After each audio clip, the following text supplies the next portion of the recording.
Shalom, Devosi Ayub pasal yang ke-11. Allah yang adil tidaklah sekali-kali membebaskan orang yang bersalah dari hukuman.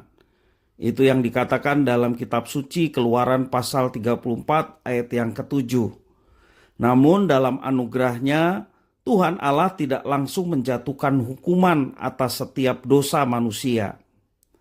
Jikalau Elifas menganggap Ayub berdosa, walaupun dosanya tidak besar, seperti tertulis tuduhannya di dalam pasal 4 ayat 1 sampai yang ke-6, demikian juga Bildad menganggap bahwa dosa Ayub serius, walau tidak seserius dosa anak-anaknya, dalam pasal 8 ayat 1 sampai yang 7. Dalam pasal ini kita memperhatikan Zofar menuduh Ayub dengan lebih parah lagi.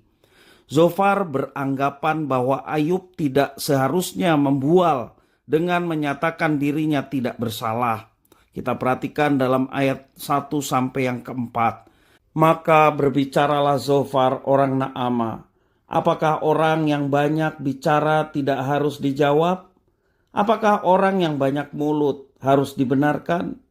Apakah orang harus diam terhadap bualmu? Dan engkau mengolok-olok. Apakah tidak ada yang mempermalukan engkau?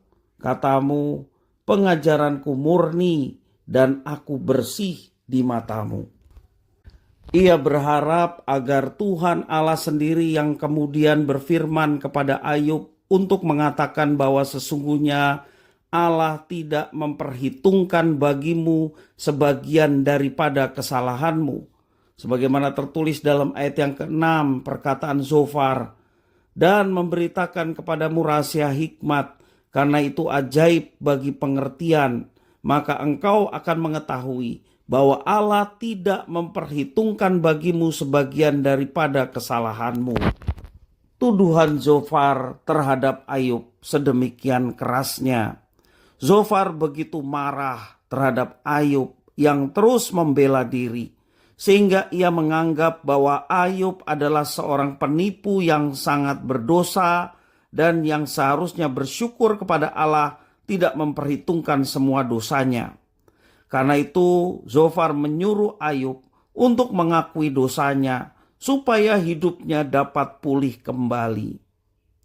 Walau Zofar salah dalam tuduhannya terhadap Ayub, apa yang dikatakan Zofar sesungguhnya adalah doktrin yang benar. Dalam kemurahan hatinya, Tuhan Allah seringkali hanya menghukum sebagian dosa kita. Tetapi sekalipun Allah memberikan hukuman yang sangat berat ketika kita berdosa, kita tetap perlu bersyukur dan dengan rela menerima hukuman itu. Ia adalah Tuhan Allah yang adil, yang tidak mungkin memberikan hukuman lebih berat daripada apa yang pantas kita terima. Dalam hukuman dan murkanya, Tuhan Allah tetap mengingat kasih sayangnya.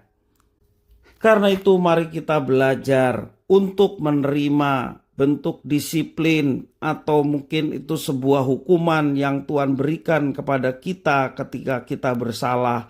Sebab di dalam hukumannya kita dapat tetap berpengharapan bahwa pada akhirnya Tuhan Allah akan memberikan kelepasan dan ketenangan bagi kita sekalian. Mari kita tetap berpegang pada firman Tuhan, supaya kita tetap menjalani kehidupan yang berkenan kepadanya.